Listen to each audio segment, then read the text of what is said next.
Bhagavad-gita.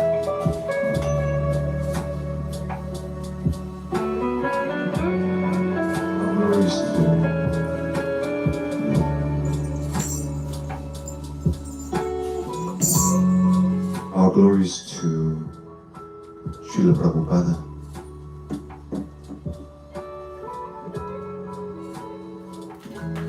Bhagavad-gita as it is.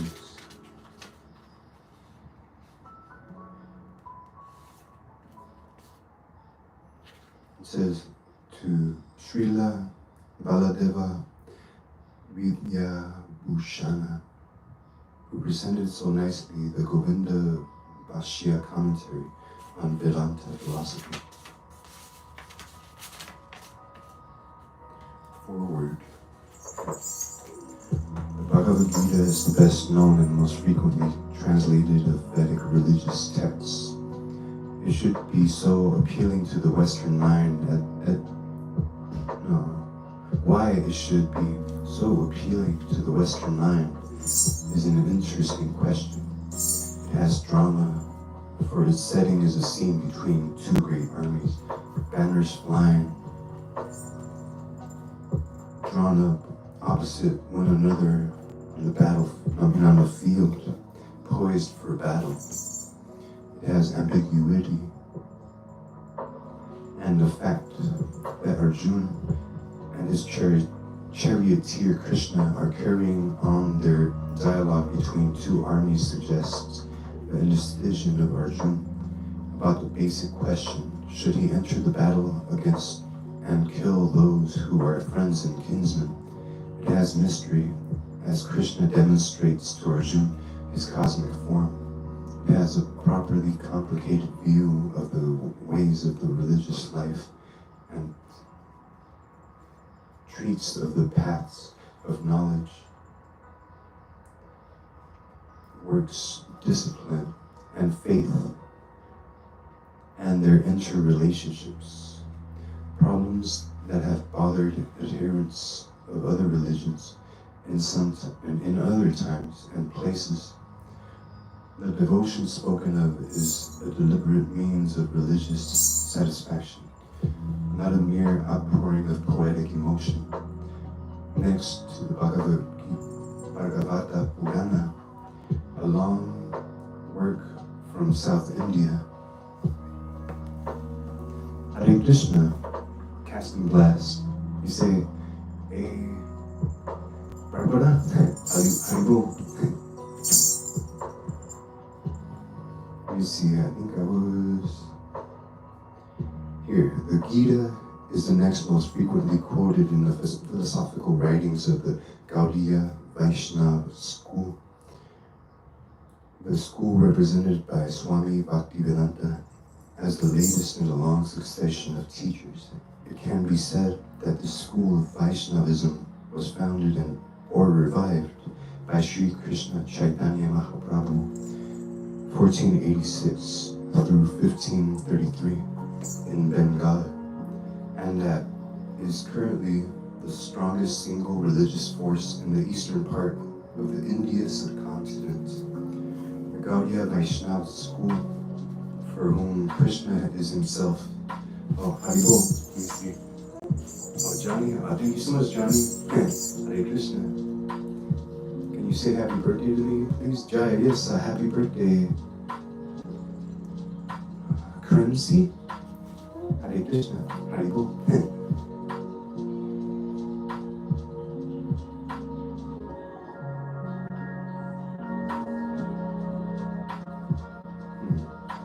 The Gaudiya Vaishnava school, for whom Krishna is himself the supreme God, and not merely an incarnation of another deity, sees Bhakti as an immediate and powerful religious force consisting of love between man and God. Its discipline consists of devoting all of one's actions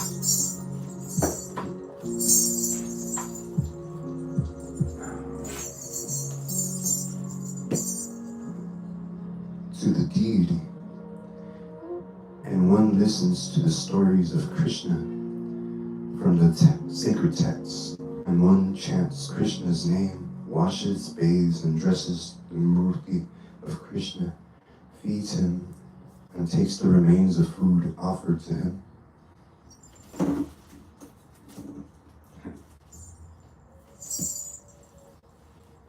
Thus absorbing his grace, one does these things and many more, until one has been changed. The devotee has become transformed into one close to Krishna and sees the Lord face to face.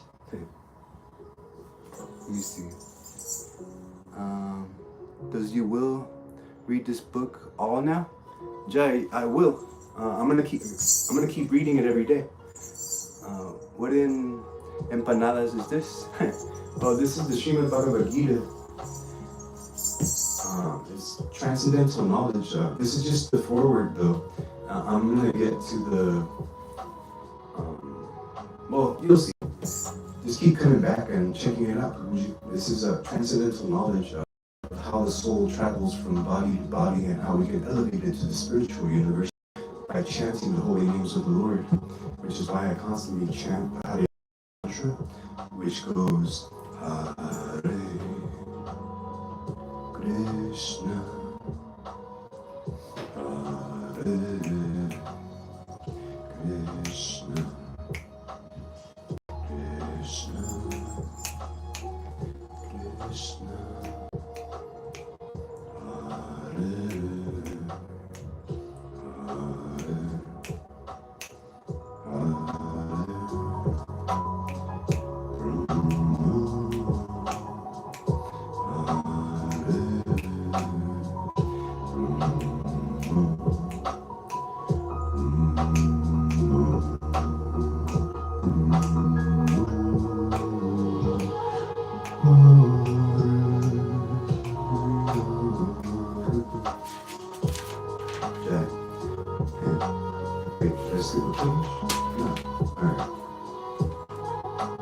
Bhakti comments upon the Gita from this point of view, and that is legitimate.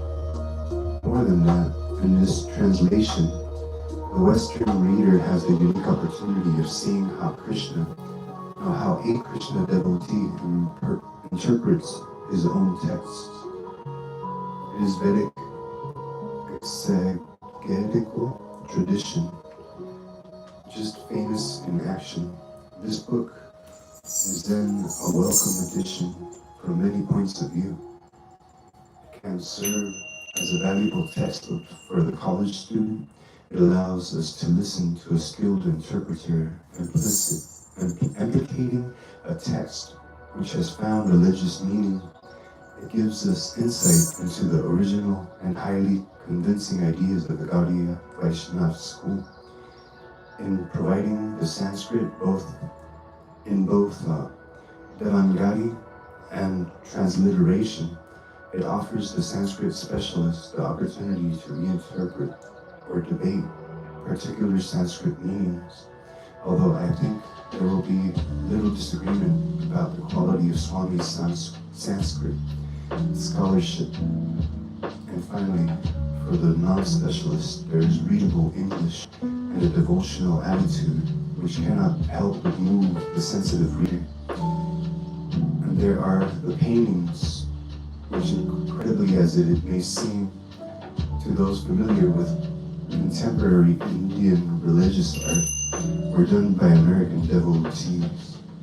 The scholar, the student of Gaudiya Vaishnavism, and the increasing number of Western readers interested in classic Vedic thought have been done a service by Swami Bhaktivedanta by bringing us a new and living interpretation of a text already known to many.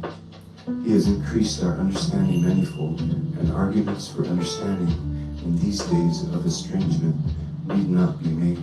Professor Edward C. Dimmock, Jr., Department of South Asian Languages and Civilization, University of Chicago. Okay. Let me see. Oh, you say, God bless you and happy birthday? Oh, thank you so much, Prabhuji. Happy birthday to you too. And it says, ignore, I'm sorry, I'm gonna move it closer because I can't really read it from there. There we go, that's much better. Ignore all the negativity coming your way. Have a bigger purpose. Don't let the haters get in the way. Jack, thank you so much for watching. Now we're gonna get to the preface. This is Srila Prabhupada, or Srila A.C. Bhakti Swami Prabhupada. He's gonna be the one giving the preface. We're on the preface now. It says, originally I wrote the Bhagavad-gita as it is, in the form in which it is presented now. When this book was first published, the original manuscript was unfortunately cut to less than 400 pages, without illustrations, without explanations for most of the original verses of the Srimad Bhagavad-gita. In all of my other books, Srimad Bhagavatam, Sri Ishopanishad, etc., the system is that I would give the original verse, its English transliteration, word for word, Sanskrit English equivalents, translations, and purports. This makes the book very authentic and scholarly, and makes the meaning self-evident.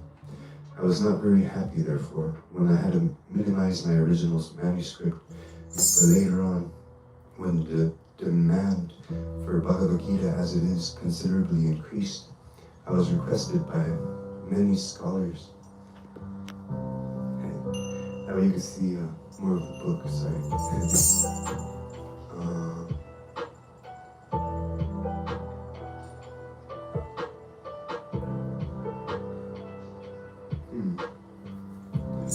What was after that part? Alright, I'll just keep going from there.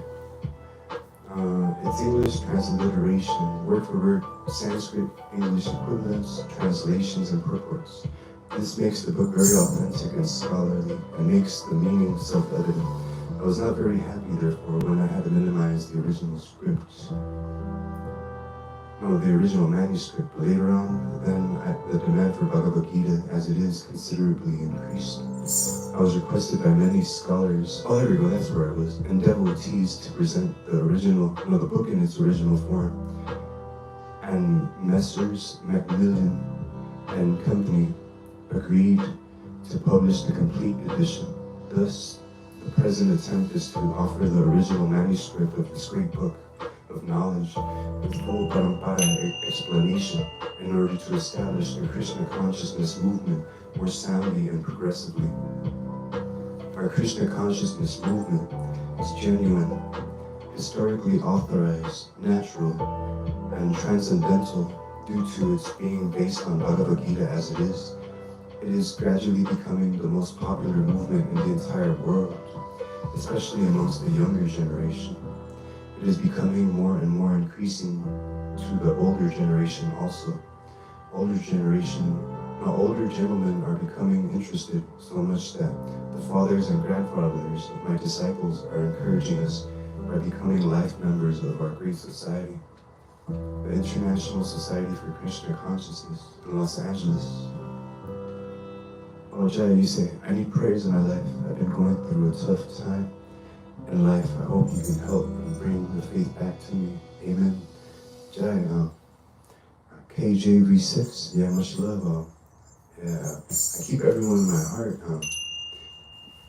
Peace, love, and happiness to every living being. I love you all. I hope you have the most beautiful time. And just remember that Sri Krishna is in our hearts as Sri Vishnu, Shiva Shai Vishnu. And the way we could picture that is Krishna is like on a tree in a bird nest as a little bird, and we're the other little bird that's there with him, and he's just watching us experience our life, like whatever we're eating and whatever we're experiencing, and that's why he loves when we learn about him.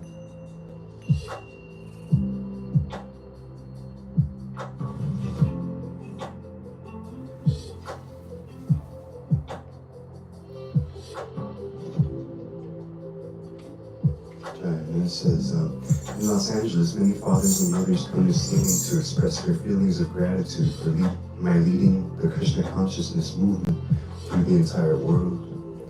Some of them said that it is greatly fortunate for the Americans that I have started Krishna consciousness movement in America, but actually the original father of this movement is Lord Krishna himself, since it was started a very long time ago, but it's coming down to human society by disciplic succession. If I have any credit in this connection, it does not belong to me personally, but it is due to my eternal spiritual master. Jack. And Bess. How you say God loves you, bro? Yeah, God loves you too. I think you were speaking to KJV6, but yeah, much love to everyone. And then the Fat Muppet, you say, do you get a lot of women chasing you? I bet you do. Oh, Hare Krishna. I'm not sure.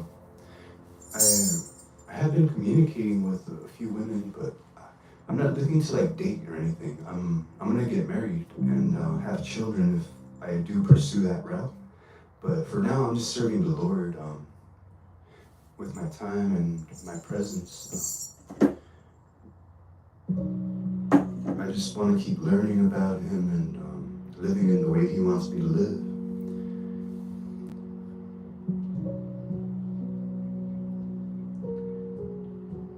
But Srila Prabhupada was saying that if he has any credit in this connection, it does not belong to him personally, but it is due to his eternal spiritual master, or our eternal spiritual master, his divine grace. Om Vishnu Pada Paramamsa Parivraja Gacharya 100 Sri Bhakti Siddhanta Saraswati Goswami Maharaj Prabhupada.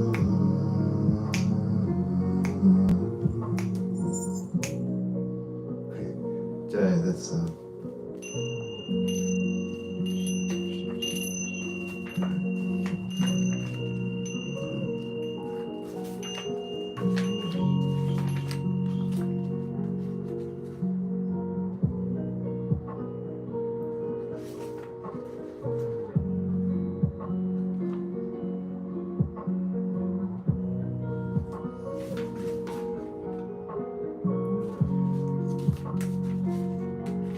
I'm gonna keep going. If personally I have any credit in this matter, it is only that I have tried to present Bhagavad Gita as it is, without adulteration. Before my presentation of Bhagavad Gita as it is, almost all the English editions of Bhagavad Gita were introduced to fulfill someone's personal ambition. But our attempt in presenting Bhagavad Gita as it is to present the mission of the Supreme Personality of Godhead, Krishna. Our business is to present the will of Krishna, not that of any mundane speculator like the politician, philosopher, or scientist, for they have very little knowledge of Krishna, despite all their other knowledge. When Krishna says,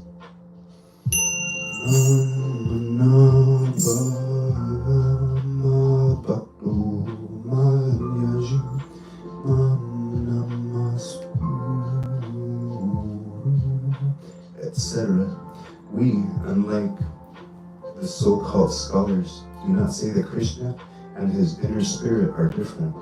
Krishna is absolute, and there's no difference between Krishna's name, Krishna's form, Krishna's quality, Krishna's pastimes, etc. This absolute position of Krishna is difficult to understand for any person who is not a devotee of Krishna in a Parampara disciplic succession system. Generally, the so-called scholars, politicians, philosophers, and swamis, without perfect knowledge of Krishna, try to banish or kill Krishna when writing commentary on the Bhagavad Gita. Such unauthorized commentary upon Bhagavad Gita is known as Mayavadi Vyasa. No, Mayavadi Bhashya. There we go. And Lord Chaitanya has warned us about these unauthorized men.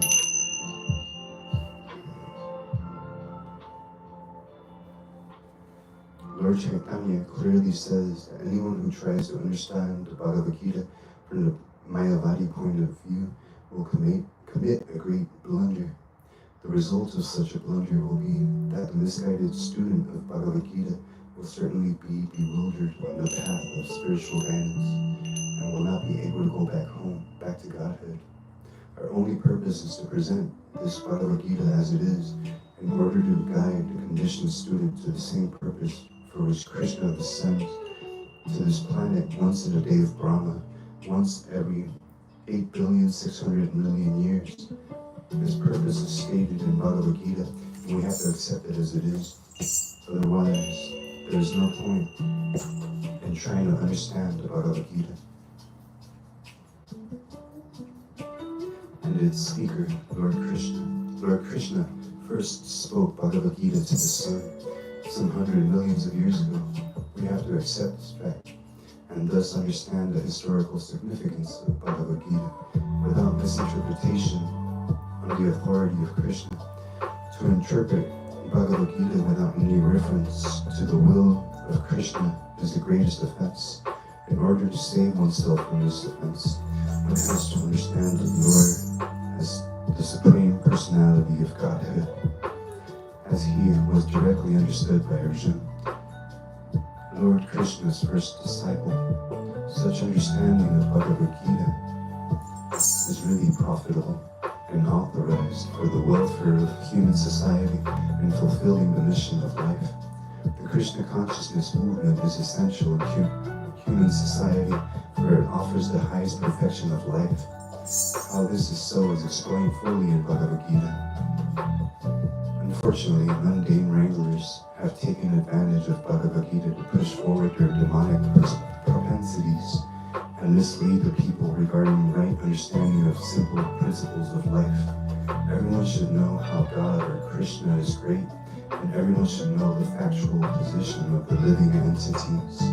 Everyone should know that a living entity is eternally a servant, and that unless one serves Krishna, one has to serve illusion in different varieties of the three modes of material nature. Thus, perpetually one has to wander within the cycle of birth and death. Even the so-called liberated Mayavadi speculator has to undergo this process. This knowledge constitutes a great science, and each and every living being has to hear it for his own interests. People in general, especially in this age of Kali, are enamored by the external energy of Krishna. They wrongly think that advancement of material comforts, they wrongly think that by advancement of material comforts, every man will be happy. They have no knowledge that the material or external nature is very strong, for everyone is strongly bound by the stringent laws of material nature. A living entity is happily the part and parcel of the Lord, and thus his natural function is to render immediate service to the Lord. By the spell of illusion, one tries to be happy by serving his personal sense gratification in different forms, which will never make him happy. Instead of satisfying his own personal material desire, material senses, he has to satisfy the senses of the Lord. That is the highest perfection of life. The Lord wants this. He demands it. One has to understand the central point of Bhagavad Gita. Our Krishna consciousness movement is teaching the whole world this central point. And because we are not polluting the theme of Bhagavad Gita as it is. Anyone seriously interested in deriving benefit by studying the Bhagavad Gita must take help from the Krishna consciousness movement for a practical understanding of Bhagavad Gita under the direct guidance of the Lord. And we hope thereafter that people will derive the greatest benefit by studying Bhagavad Gita as it is, as we have presented it here.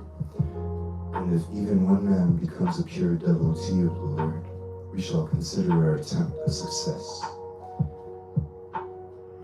And then it's his signature. I think it's backwards there, Jai. Nah, it's 12 May 1971, Sydney, Australia. Introduction.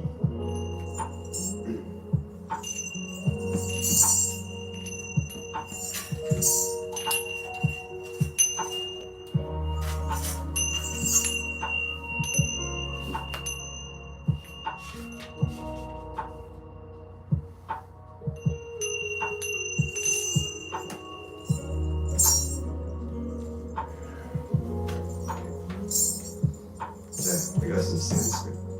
It's my favorite part. Well, it's all my favorite part, but the Sanskrit is so beautiful. Introduction.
I was born in the darkness of ignorance, and my spiritual master opened my eyes with the torchlight of knowledge. I offer my respectful obeisances to him. When Srila Rupa Goswami Prabhupada, who has established within the material world the mission to fulfill the desire of Lord Chaitanya,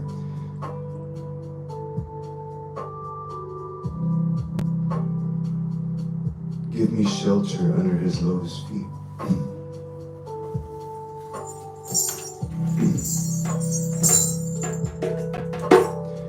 Vandeham Shri Guru Shri Yuta Padakam Shri Guru Vaishnavam Shcha Shri Rupam Sarajatam Sahana Raghunatha Nitam Tam Sajivam Sapaitam Sapatutam Parijana Sahitam Krishna Chaitanya Devam Shri Radha Krishna Padam Saharanam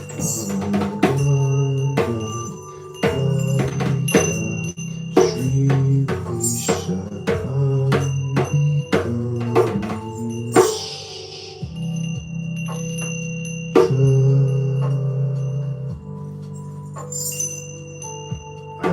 respectful obeisances to the lotus feet of my spiritual master, and unto the feet of all Vaishnavas. I offer my respectful obeisances unto the lotus feet of Srila Rupa Goswami, along with his elder brother, Sanatana Goswami, as well as Raghunatha Dasa and Raghunatha Bhatta, Gopala Bhatta, and Srila Jiva Goswami. I offer my respectful obeisances to Lord Krishna Chaitanya, Lord Nityananda, along with Advaita Acharya, Gadadhara, Srivasa, and other associates. I offer my respectful obeisances to Srimati Radharani and Sri Krishna, along with their associates, Sri Lalita and Vishaka.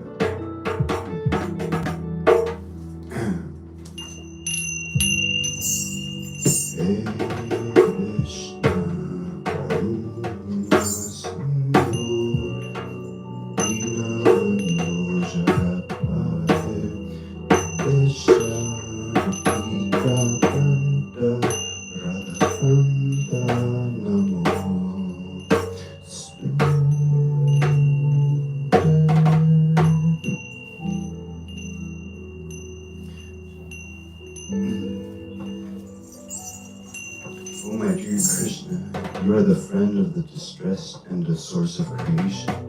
You are the master of the gopis and deliverer of Radharani. I offer my respectful obeisances to you, unto you.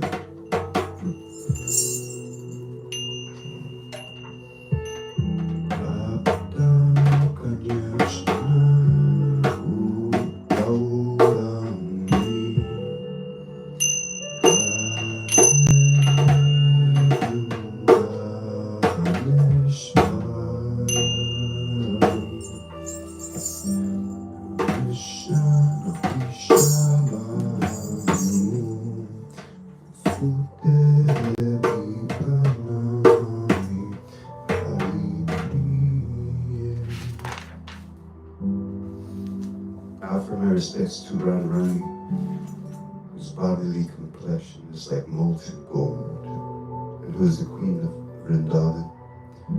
You are the daughter of King Rishabhanu, and you are very dear to Lord Krishna.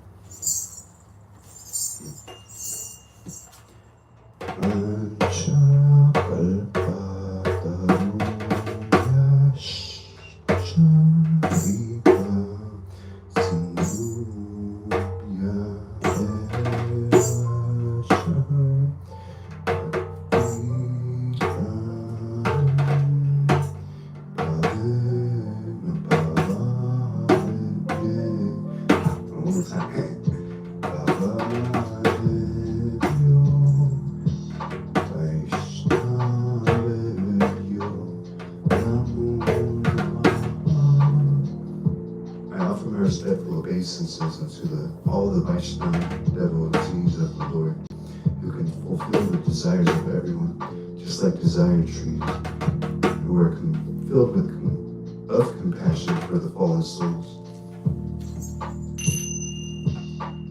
Shri Krishna Chaitanya Prabhu Nityananda Shri Advaita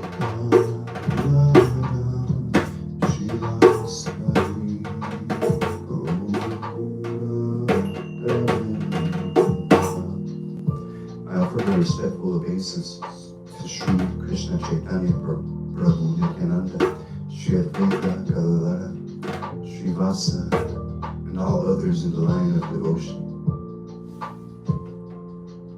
Hare Krishna, Krishna, Krishna Krishna, Hare Rama, Hare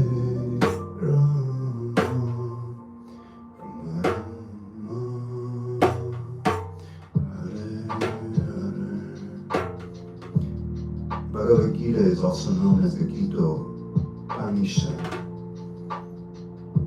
It is the essence of Vedic knowledge and one of the most important Upanishads in Vedic literature.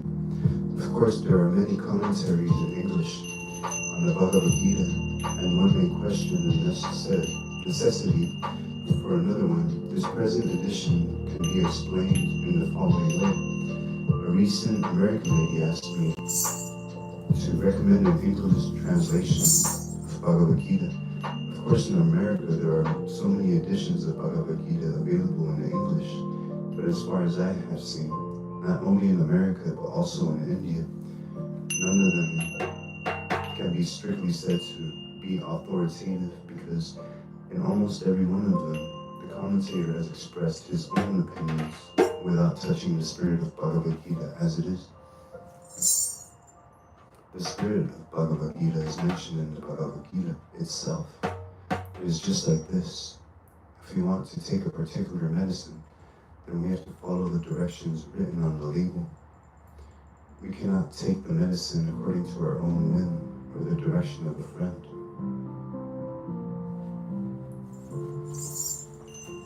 It must be taken according to the direction of the label or the directions given by a physician.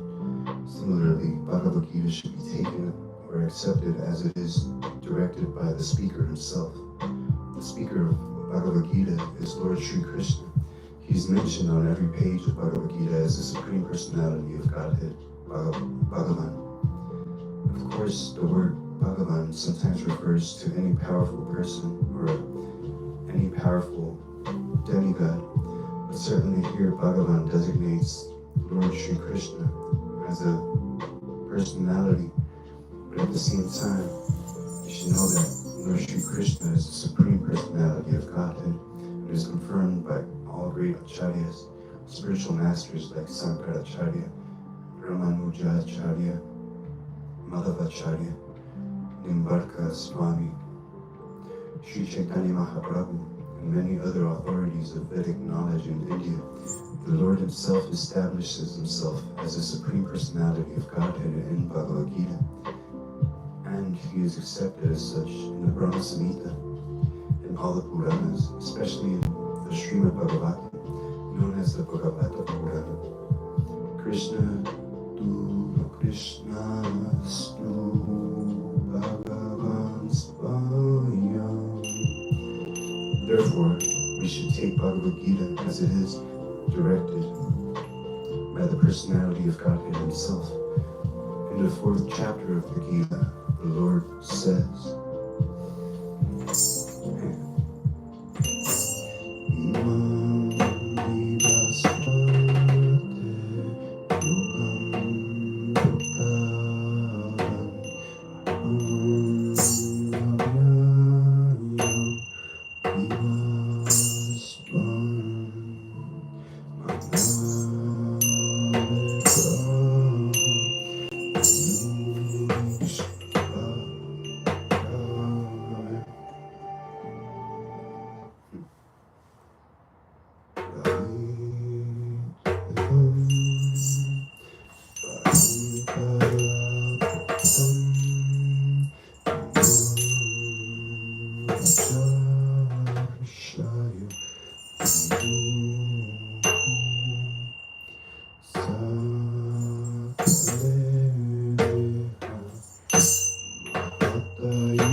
Here the Lord informs Arjuna that this system of yoga, the Bhagavad Gita, was first spoken to the sun god.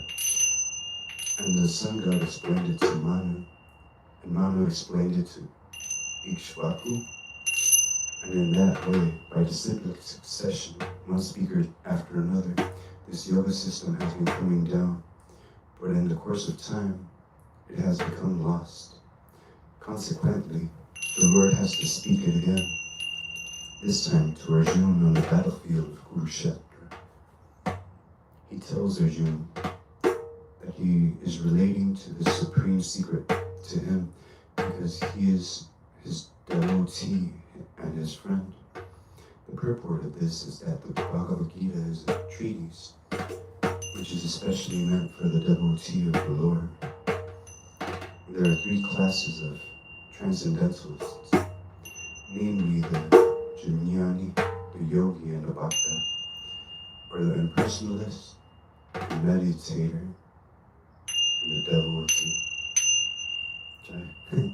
Here the Lord clearly tells Arjuna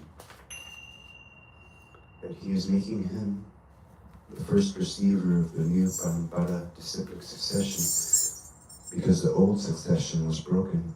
It was the Lord's wish, therefore, to establish another Parampara in the same line of thought that was coming down from the sun god to others. And it was his wish that his teaching be distributed anew by Arjuna. He wanted Arjuna to become the authority in understanding the Bhagavad-gita. So we see that Bhagavad-gita is instructed to Arjuna, especially because Arjuna was a devotee of the Lord, a direct student of Krishna and his intimate friend. Therefore, Bhagavad-gita is best understood by a person who has qualities similar to Arjuna. That is to say, he must be a devotee in a direct relationship with the Lord. As soon as one becomes a devotee of the Lord, he also has a direct relationship with the Lord. And that is a very elaborate subject matter. But briefly, it can be stated that a devotee is in relationship with the Supreme Personality of Godhead in one of 5 different ways. One may be a devotee in a passive state. One may be a devotee in an active state. One may be a devotee as a friend. One may be a devotee as a parent. And one may be a devotee as a conjugal lover. Arjuna was in a relationship with the Lord as friend. Of course, there is a gulf of difference between this friendship and the friendship found in the material world. This is transcendental friendship which cannot be had by everyone. Of course, everyone has a particular relationship with the Lord, and that relationship is evoked by the perfection of devotional knowledge.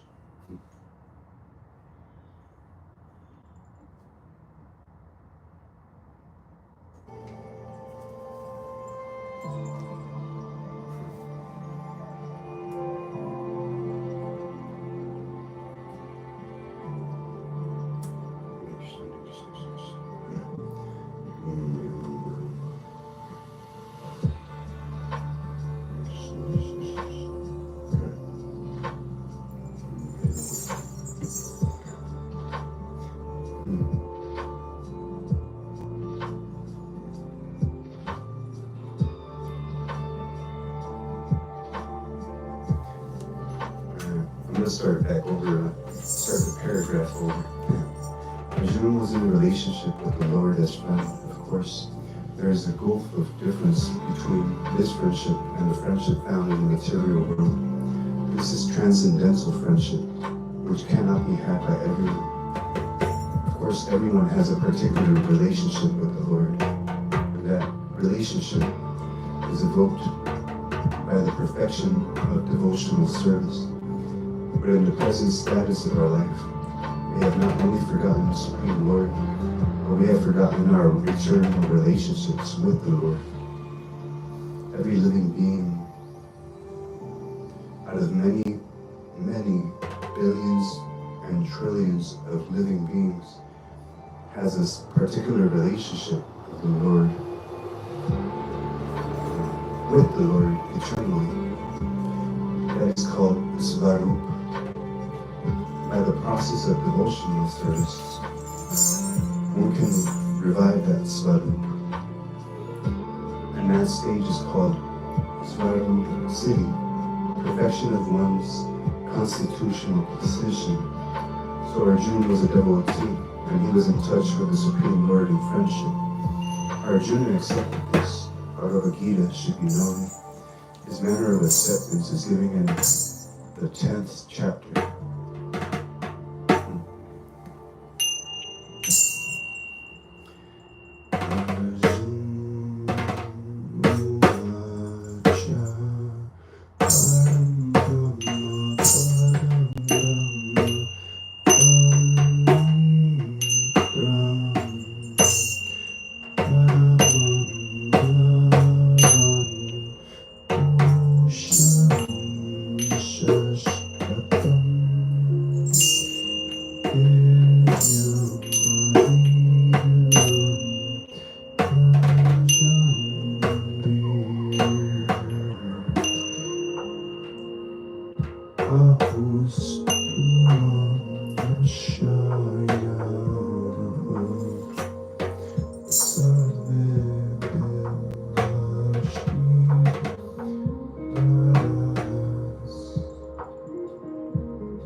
Arjuna said, "You are the supreme Brahman, the ultimate, the supreme abode and purifier, the absolute truth, and the eternal divine person.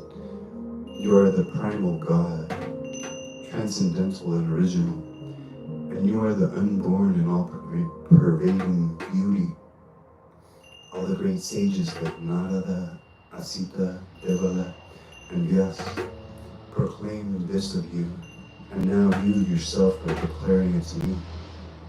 O Krishna, I totally accept this truth, that all that you have told me, neither the gods nor demons, O Lord, know thy personality." Bhagavad Gita, chapter 10, text 12 through 14.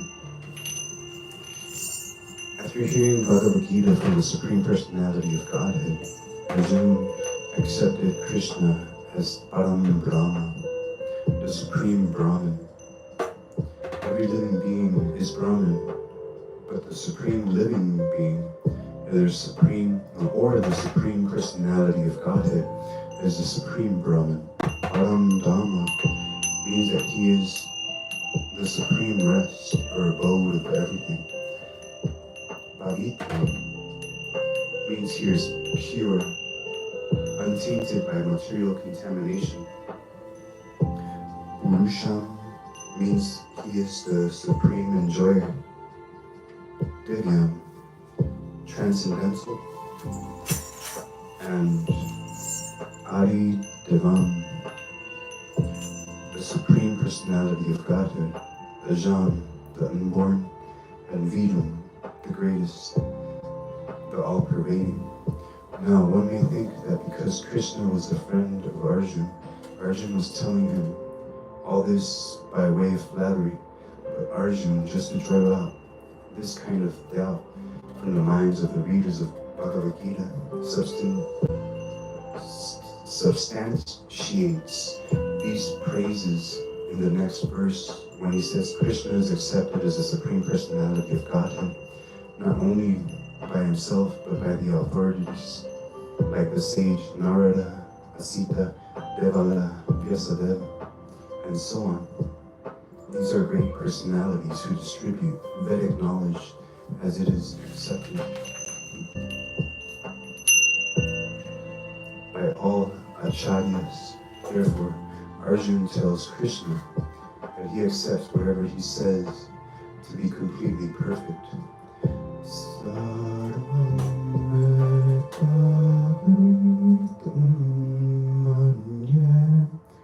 I accept everything you say to be true. Arjuna also says that the personality of the Lord is very difficult to understand and that he cannot be known even by great demigods. This means that the Lord cannot even be known by great personalities greater than human beings. So how can human beings understand Sri Krishna without becoming his devotee? Therefore, Bhagavad-gita should be taken up in a spirit of devotion. One should not think that he is equal to Krishna, nor should he think that Krishna is an ordinary personality, or even a great personality. Lord Sri Krishna is the Supreme Personality of Godhead. At least theoretically, according to the statements of Bhagavad-gita or the statements of Arjuna, the person who is trying to understand the Bhagavad-gita, we should therefore at least theoretically accept Krishna as the Supreme Personality of Godhead. And with that submissive spirit, we can understand the Bhagavad-gita. Unless one reads the Bhagavad-gita in a submissive spirit, it is very difficult to understand Bhagavad-gita because it is a great mystery. Just what is Bhagavad-gita? The purpose of Bhagavad-gita is to deliver mankind from the need science of material existence. Every man is in difficulty in so many ways, as Arjuna also was in difficulty in having to fight the battle of Kurukshetra. Arjuna surrendering unto Krishna, and consequently this Bhagavad-gita was spoken.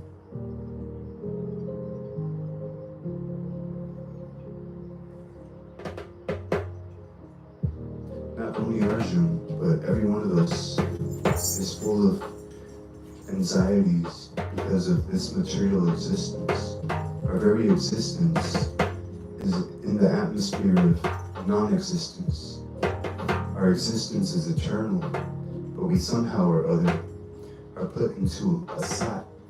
A sat refers to that which does not exist.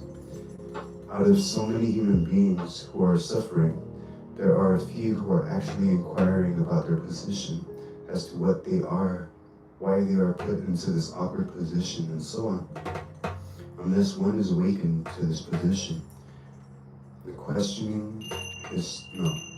this position of questioning his suffering, unless he realizes that he doesn't want suffering, but rather wants to make a solution to all sufferings, then one is not to be considered a perfect human being.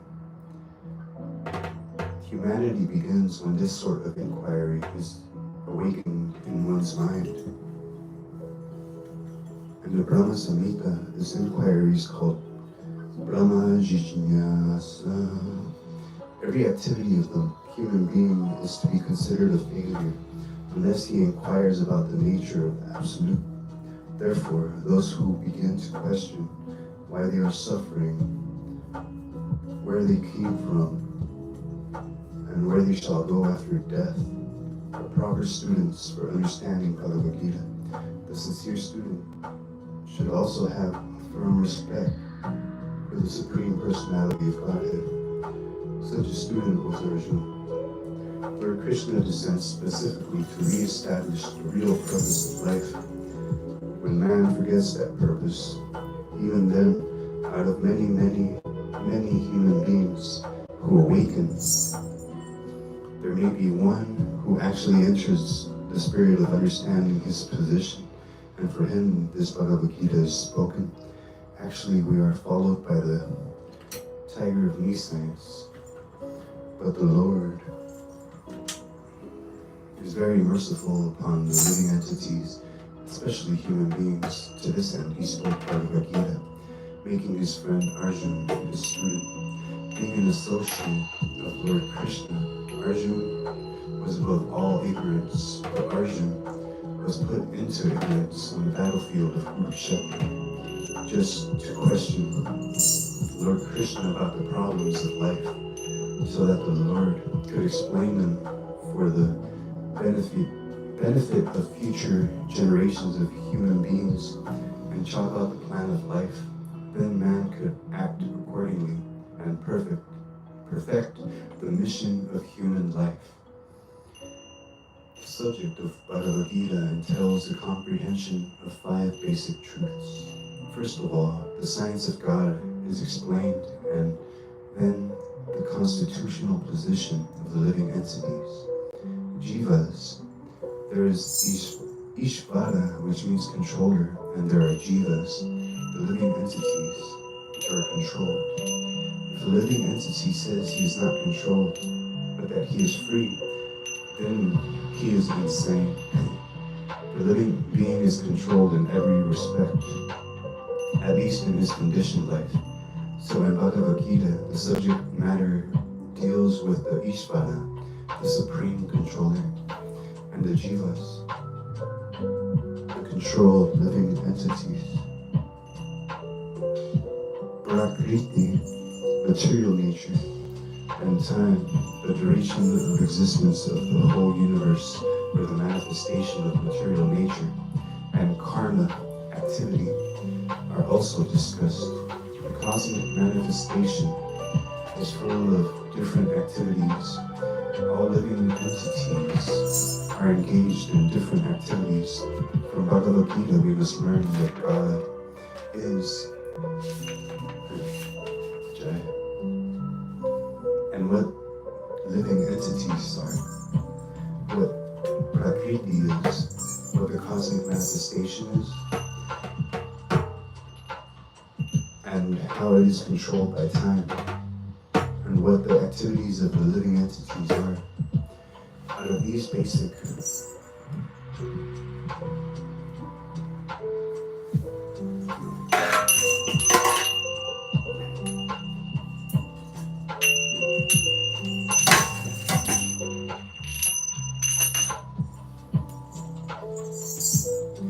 I think I'm gonna sit on the ground.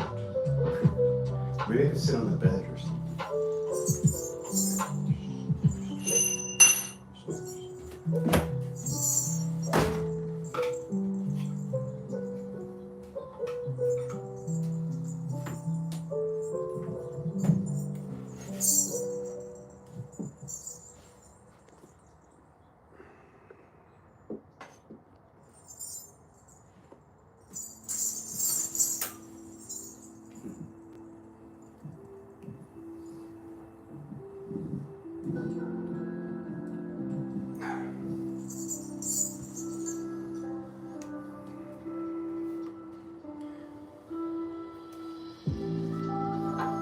Make it a little bit taller.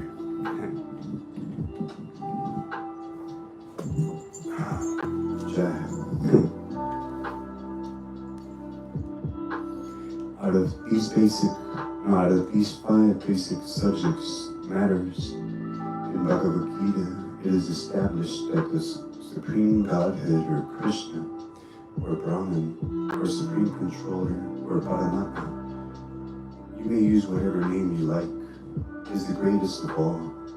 The living entities are in quality like the Supreme Controller. For instance, the Lord has control over the universal affairs, over material nature, etc. As will be explained in the later chapters of Bhagavad-gita, material nature is not independent. She is acting under the directions of the Supreme Lord. As Lord Krishna says, Prakriti is working under my direction. When we see wonderful things happening in the cosmic nature, we should know that behind this cosmic manifestation there is a controller. Nothing could be manifested without being controlled. It is childish not to consider the controller. For instance, the child may think that an automobile is quite wonderful to be able to run without a horse or other animal pulling it, but the same man knows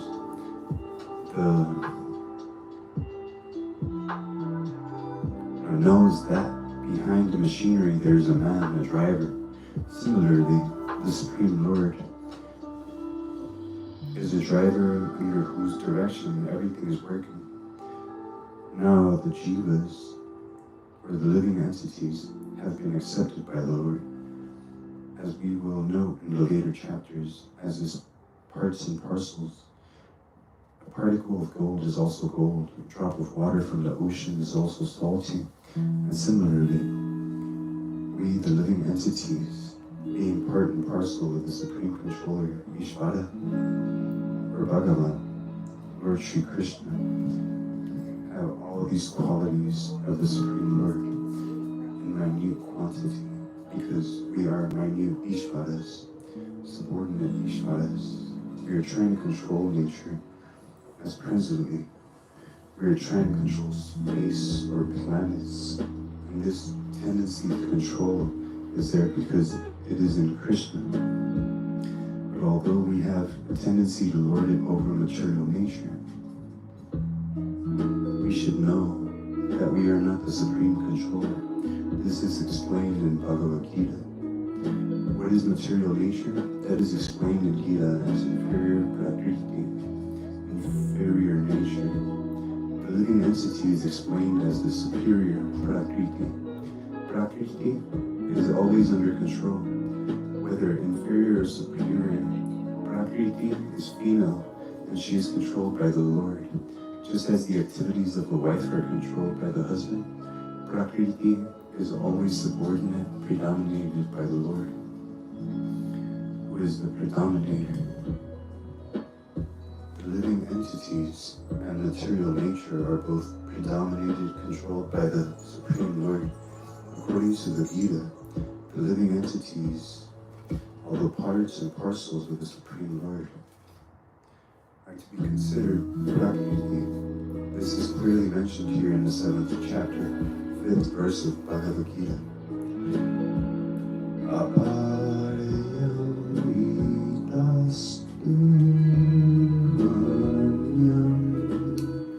This Prakriti is my lower nature.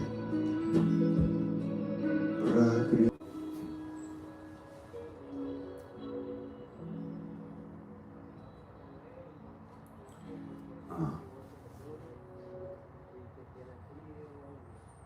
I think it was there. Yeah. And beyond this is the nature, and beyond this nature is another Prakriti. Jiva Bhutam, the living entity. Prakriti itself is constituted by 3 qualities. The mode of goodness, the mode of passion, and the mode of ignorance. Above these modes there is eternal time, and by a combination of these modes of nature, and under the control and purview of the eternal time, there are activities which are called karma. These activities are being carried out from time immemorial, and we are suffering or enjoying the fruits of our activities. For instance, suppose I am a businessman. I have worked very hard with intelligence. I have amassed a great bank balance. Then I am an enjoyer. But then, say I have lost all my money in business. Then I am a sufferer. Similarly, in every field of life, we enjoy the results of our work.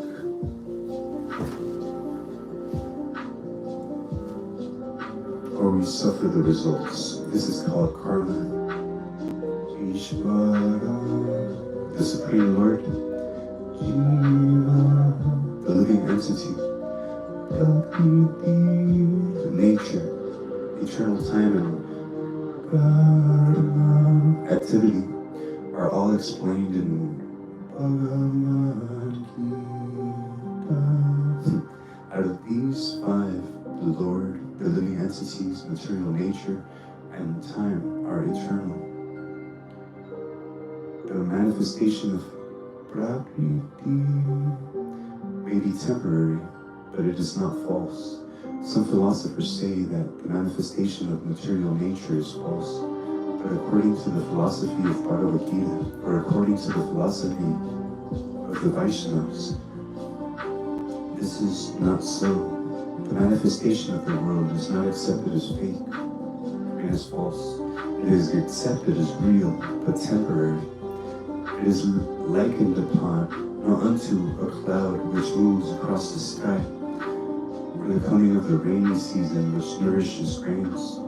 As soon as the rainy season is over, and as soon as the cloud goes away, all the crops which were nourished by the rain dry up. Similarly, this material manifestation takes place at certain intervals, stays for a while, then disappears. Such are the workings of Prakriti. But this cycle is working eternally. Therefore, Prakriti is eternal, not false. My Lord refers to this as my Prakriti. This material nature is the separated energy of the Supreme Lord. Similarly, the living entities are also the energy of the Supreme Lord, but they are not separated. They are eternally related. So the Lord, the living entity, material nature, and time are all interrelated and are all eternal. Therefore, the other item, karma, is not eternal. The effects of karma may be very old indeed. We are suffering or enjoying the results of our activities from time immemorial, but we can change the results of our karma or our activity, and this change depends on the perfection of our knowledge. We are engaged in various activities, undoubtedly.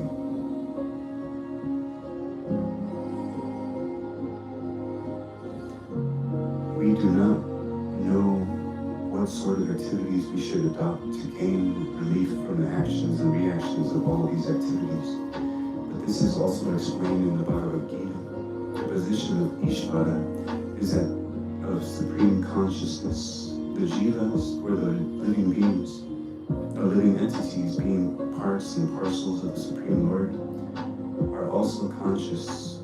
Both the living entity and material nature are explained as Prakriti, the energy of the Supreme Lord. But one of the two, the jiva, is conscious. The other, Prakriti, is not conscious. Of the two, the jiva is conscious, and the other, Prakriti, is not conscious. That's the difference. Therefore, the jiva, Prakriti, is called superior because the jiva has consciousness which is similar to the Lord's. The Lord's is supreme consciousness, however, and one should not claim that the jiva, or the living entity, is also supremely conscious. The living entity cannot be supremely conscious at any stage of his perfection. And the theory is that he can be so is a misleading theory. Conscious he may be, but he is not perfectly or supremely conscious. The distinction between the jiva and the Ishvara will be explained in the 13th chapter of the Bhagavad-gita. The Lord is Kshetrajnan, conscious,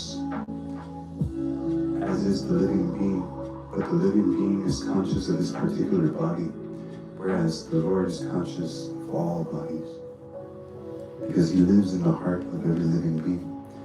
He is the conscious of the psychic movements of the particular jivas. We should not forget this. It is also explained that the Paramatma, the Supreme Personality of Godhead, is living within everyone's heart as Ishvara.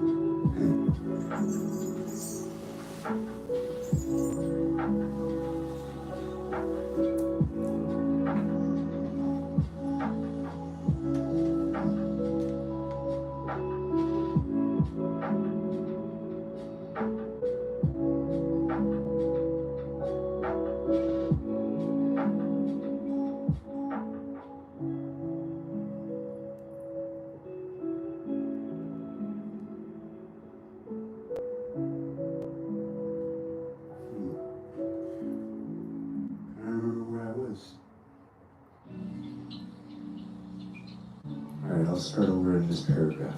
The position of Ishvara is that of supreme consciousness. The jivas, or the living entities, being parts and parcels of Supreme Lord, are also conscious. Both the living entity and material nature are explained as Prakriti, the energy of the Supreme Lord. But one of the two, the jiva, is conscious. The other, Prakriti, is not conscious. That is the difference. Therefore, jiva Prakriti is called superior because the jiva has consciousness, which is similar to the Lord's. The Lord's is supreme consciousness, however, and one should not claim that the jiva, or living entity, is also supremely conscious.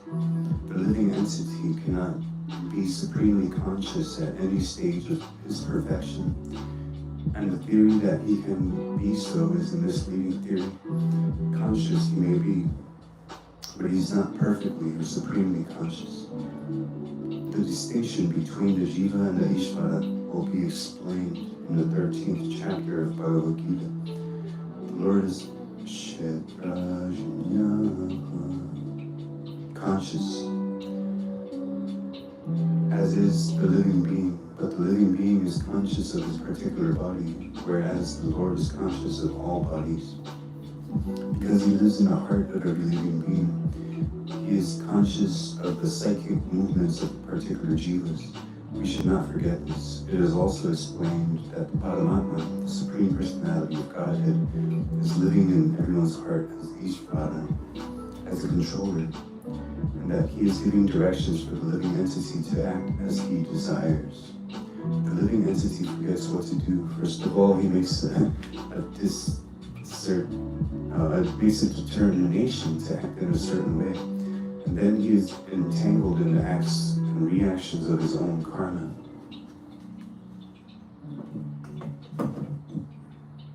After giving up one type of body, he enters into another type of body.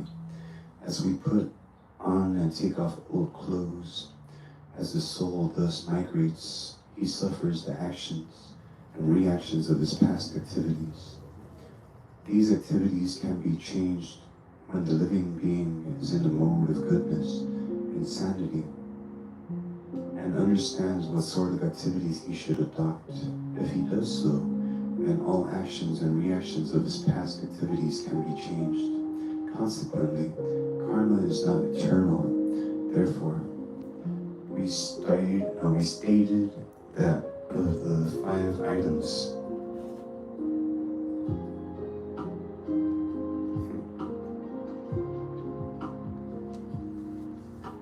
Ishvara, Jiva, Prakriti, time, and Karma, 4 are eternal, whereas Karma is not eternal. The Supreme Consciousness, Ishvara, is similar to the living entity in this way. Both the consciousness of the Lord and that of the living entity are transcendental. It is not that consciousness is generated by the association of matter. That is a mistaken idea. The theory that consciousness develops under certain circumstances of material combination is not accepted in the Bhagavad-gita. Consciousness may be pervertedly reflected by the covering of material circumstances. Just as light reflected through colored glass may appear to be a certain color, but the consciousness of the Lord is not materially affected. The Lord says, Maya Dyakshena Prakriti. When he descends into the material universe, his consciousness is not materially affected. If he were so affected, he would be unfit to speak on the transcendental matters as he does in Bhagavad-gita. One cannot say anything about the transcendental world without being free from materially contaminated consciousness. So the Lord is not materially contaminated. Our consciousness at the present moment, however, is materially contaminated. The Bhagavad-gita teaches us that we have to purify this materially contaminated consciousness, and pure consciousness, or actions, will be dovetailed to the will of Ishvara, and that will make us happy. It is not that we have to cease all activities, rather, our activities are to be purified. And purified activities are called Bhakti. Activities in Bhakti appear to be like ordinary activities, but they are not contaminated. An ignorant person may see that a devotee is acting or working like an ordinary human being, but such a person with a poor fund of knowledge does not know that the activities of the devotee or of the Lord are not contaminated by impure consciousness or matter. They are transcendental to the three modes of nature. We should know, however, at this point, our consciousness, that at this point, our consciousness is contaminated. That's why it's important to chant the Hare Krishna Maha Mantra. It purifies the body so we could have a spiritual body. But I'm going to finish it there. We're on page 12 of the Srimad Bhagavad-gita. We're still in the introduction, but the introduction is, let me see.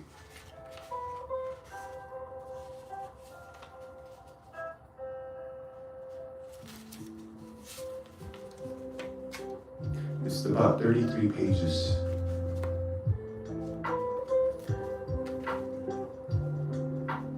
And then on 35, we have chapter 1.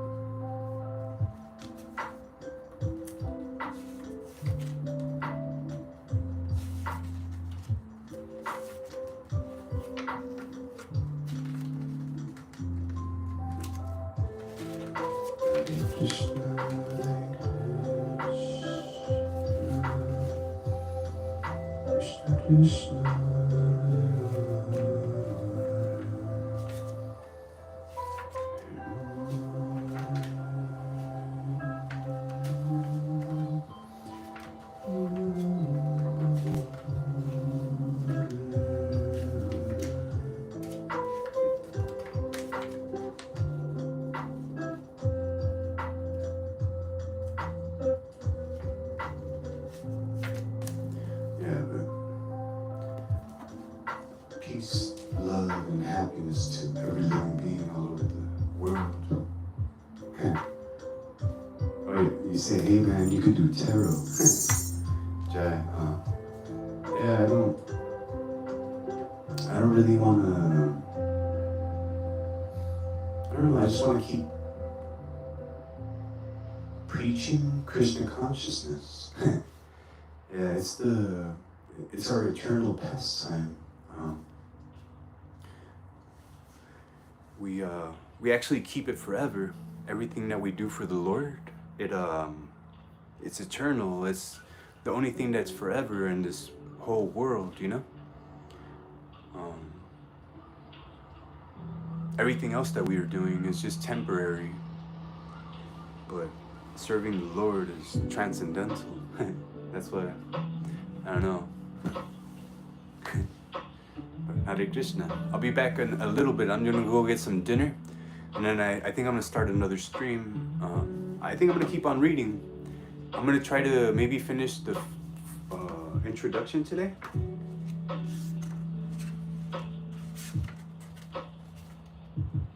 Let me see. It's only 20 more pages. I've already read 12 pages, so let me see. But 12 pages took me about an hour and 20 minutes. Yeah, I think I'll still have enough time. Maybe like a couple of hours, and then I'll start doing the texts. We'll start with like the first chapter and then work our way through the book. But Hare Krishna, much love. Have a most beautiful time. Haribo. Hare Krishna.